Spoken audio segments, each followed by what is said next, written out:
smiling, right up until their key wouldn't turn in the lock. On the doorstep they found a note. When they read it, they started screaming. My name is Frank Sullivan. I'm 74 years old. For 41 years, I ran a small auto shop outside Denver, Colorado, fixing transmissions and brakes for anybody who walked through my door. I raised one son in the house on Willow Creek Lane, buried my wife from that house, and thought I would die peacefully in that house too. My son had other plans. This is the story of how I found out about them, and what I did before he ever got the chance. My wife Margaret passed away 2 years ago on a cold February morning, right there in the bedroom we'd shared for 39 years.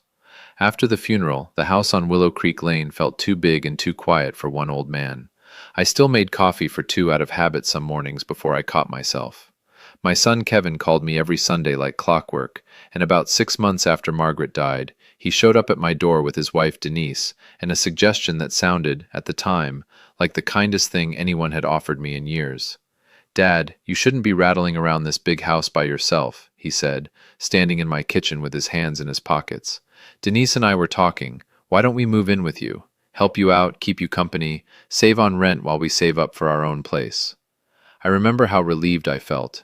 I said yes before he even finished the sentence. Within 3 weeks, they'd packed up their apartment in Lakewood and moved into the 2 spare bedrooms upstairs, the ones Margaret and I had once hoped to fill with grandchildren.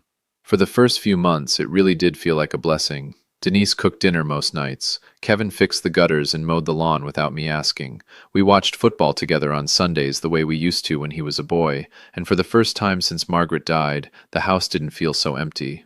I told my neighbor Harold across the street that I was the luckiest old man in Colorado, having my own son look after me like that. I had no idea, none at all, that the man smiling across my dinner table every night was already counting down the days until the house belonged to somebody else, and that somebody wasn't going to be me. By the 6th month, small things started changing, the kind of things you brush off because you don't want to believe what they might mean. Denise started calling the house ours instead of your dad's place when she talked to her sister on the phone in the kitchen. She replaced the curtains Margaret had picked out without asking me, said the old ones were letting in too much dust. Kevin started bringing up money more, asking about my pension, my savings account, whether the house was fully paid off, which it was, free and clear since 2009. I didn't think much of it. A son should know these things, I told myself. One night at dinner, Kevin mentioned that his old college friend Mark had just inherited his mother's house in Aurora and sold it for close to $900,000. "Prices out here are just crazy right now," he said, looking around my kitchen in a way that made the back of my neck feel cold, though I couldn't have told you why at the time. Denise started inviting a realtor friend of hers over for coffee, a woman named Patricia, who I later learned had actually given them an estimate on my house without my knowledge, back when I thought she was just a friend stopping by to be neighborly. Looking back now, I can see all of it clearly, laid out like a map. Back then, I just saw a son and daughter-in-law settling into a routine, and an old man grateful not to be alone. I want you to remember that feeling, that trust, because it's the same trust that made what came next hit so hard when I finally understood what was really happening under my own roof. About 8 months in, Kevin started saying things like, "Dad, you're forgetting things more than you used to," even when I hadn't forgotten anything at all. I misplaced my reading glasses one Tuesday, the same way I had my whole life, and by dinner Kevin was telling Denise across the table, like I wasn't sitting right there, that he was getting worried about Dad's memory. I laughed it off at first. "Everybody misplaces their glasses," I told him. He didn't laugh back. He started driving me to my regular doctor's appointments, even though I'd been driving myself for 50 years without a single accident, and he'd sit in the room asking Dr. Patel pointed questions about cognitive decline and early warning signs, questions I hadn't asked and didn't need answered. Denise started leaving pamphlets on the kitchen counter, the kind with soft lighting and smiling gray-haired actors on the cover, pamphlets for assisted living communities with names like Golden Meadows and Peaceful Pines. When I asked her about them, she said, sweet as anything, "Oh, those are just for research, Frank, in case we ever need them down the road." Down the road. That's the phrase she used. I didn't argue. I didn't want to be the paranoid old man accusing his own family of something ugly over a stack of glossy brochures. So I kept quiet, kept smiling, kept thanking them for looking out for me, while some part of me, the part that had survived 41 years of running a business and reading people who lied to my face about their car troubles, started paying much closer attention to every single word coming out of my son's mouth. It happened on a Thursday afternoon in April. I'd gone out to the garage to look for a socket wrench I hadn't used in years, just puttering around the way old men do. when I heard Kevin's voice coming from the kitchen through the door I'd left cracked open. He was on the phone, and from the way he was talking, low and fast, I could tell he thought he was alone in the house. "No, listen," he was saying. "The doctor already said his memory is declining. That's on record now. That's what we need. Once we get him into Golden Meadows, the paperwork practically signs itself. We're not talking about kicking him out. We're talking about him needing care he can't get living alone with us working full-time." I stood frozen in that garage doorway with a socket wrench in my hand, my heart pounding so loud I was sure he'd hear it through the wall. He kept going. "Patricia already ran the numbers. With the market the way it is right now, we're looking at right around $890,000 for the house, maybe more if we list before fall. That covers his care for years and leaves plenty left over for us." Denise must have said something back because Kevin laughed, actually laughed, and said, "He has to go. That's just the reality of it, Denise. It's not personal. It's just what makes sense for everybody. He has to go." 4 words. I stood in that garage for what felt like an hour, but was probably only 2 minutes, and I did not make a single sound. I set the socket wrench down as quietly as I'd picked it up, walked back through the yard, and sat down on the porch steps in the April sun, like nothing in the entire world had just changed, even though everything had. I want to be honest with you about something. My first instinct standing in that garage was to walk into that kitchen and ask my son exactly what kind of man says he has to go about his own father, like I was an old couch nobody wanted anymore. But I didn't. 41 years of running a business teaches you something valuable, and it isn't how to fix a transmission. It's how to keep your face calm when somebody's lying to you, so you can figure out exactly what they're planning before you say a single word. So that night at dinner, I ate Denise's pot roast and asked Kevin how work was going, same as always. I didn't mention the phone call. I didn't mention Golden Meadows, or the $890,000, or the fact that my own son had just described getting rid of me the same way you'd describe getting rid of a car that failed inspection. I went to bed that night and I did not sleep, not 1 minute. I lay there in the dark, going over every polite little comment Denise had made about those brochures, every doctor's appointment Kevin had suddenly started attending, every question about my pension and my savings, and whether the house was paid off free and clear. It all lined up now, every piece of it, like a puzzle I'd been too trusting to see the shape of. Somewhere around 3 in the morning, lying there in the house I'd owned since 1991, the house where I'd raised that same son who now wanted me gone, I made a decision. I wasn't going to yell. I wasn't going to accuse anybody of anything. I was simply going to find out exactly where I stood, legally, before they had the chance to make a single move against me. The following Monday, I told Kevin I had a doctor's appointment across town, and drove myself there in my own truck, the same 2011 Ford F-150 I'd had for 13 years. Instead of the doctor's office, I drove to see a lawyer named Grace Whitman, whose office was above a bakery on Colfax Avenue, recommended to me years ago by a customer from the shop. I sat across from her desk and told her everything, the phone call, the brochures, the questions about my finances, all of it laid out plain. Grace listened without interrupting, taking notes on a yellow legal pad, and when I finished, she pulled up the county records right there on her computer. "Mr. Sullivan," she said, "I want you to understand something clearly. This house is deeded solely in your name, just yours. No one else is on that title, and unless you've signed a power of attorney or some other legal document, nobody can sell this house, admit you to a facility, or touch a single dollar of your money without your consent." Then she asked me a question that made my stomach drop. "Has your son asked you to sign anything recently? Any paperwork he described as insurance forms or medical authorizations or anything like that?" And I remembered it instantly, a stack of papers Kevin had left on the kitchen table 2 weeks earlier, telling me they were just updated insurance documents for the house that needed my signature for the records. I hadn't signed them yet, kept meaning to get to it, kept putting it off because I don't sign anything without my reading glasses and a clear head. Grace asked me to bring those papers in immediately, and when I did, 3 days later, she confirmed exactly what we both already suspected. They weren't insurance forms at all. They were a durable power of attorney, giving Kevin full legal control over my finances, my health care, and my home. I never signed that power of attorney, and I never will. But finding it changed something in me. I wasn't just an old man being talked about behind his back anymore. I was a man whose own son had tried to trick him into signing away control of his own life on a Tuesday afternoon over a stack of papers labeled to look boring and routine.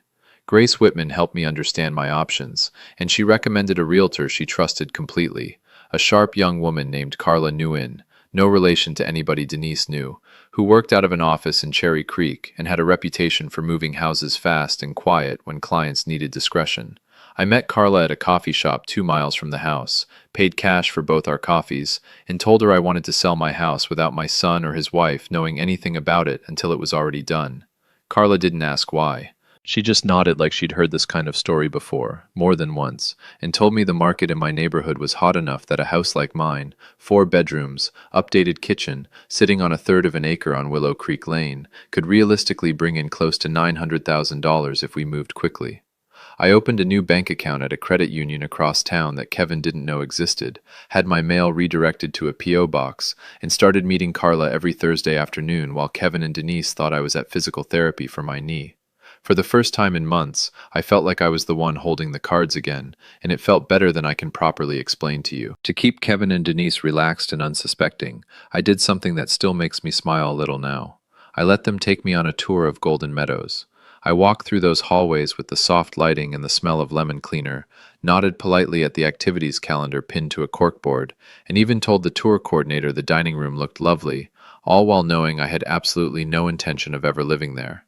Kevin looked so pleased in the car afterward, telling Denise on speakerphone that Dad seemed really open to it, that I almost felt sorry for him. Almost. Meanwhile, Carla Nguyen had listed my house under a private, discreet listing that never showed up on the big websites Kevin or Denise might casually stumble across, marketed only to a small network of serious buyers through word of mouth. Within 9 days, we had 3 offers. The best one came from a young couple named Mark and Priya Anderson, expecting their first baby, who fell in love with the backyard where Kevin used to play catch with me 40 years earlier. Their offer came in at $890,000, all cash, with a flexible closing date and no contingencies, exactly the kind of clean, fast deal Grace Whitman had told me to watch for. I sat in Carla's office and signed that purchase agreement with a hand that was steadier than I expected, thinking about my son's voice in that garage doorway saying, "He has to go," like it was the easiest decision in the world. Well, Kevin, I remember thinking as I signed my name, somebody does have to go.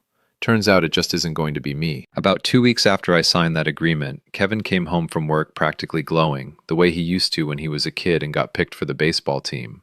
His company was sending him and Denise to a conference in Chicago for 8 days, all expenses paid, and Denise was already talking about the hotel spa and a nice dinner they'd booked at some steakhouse downtown. "It's actually perfect timing, Dad," Kevin told me over dinner, not realizing exactly how right he was. "While we're gone, you should think more about Golden Meadows. Maybe even put down a deposit before we get back, get the ball rolling." I told him I'd think about it, same calm voice I'd been using for weeks now, and inside I was doing the math.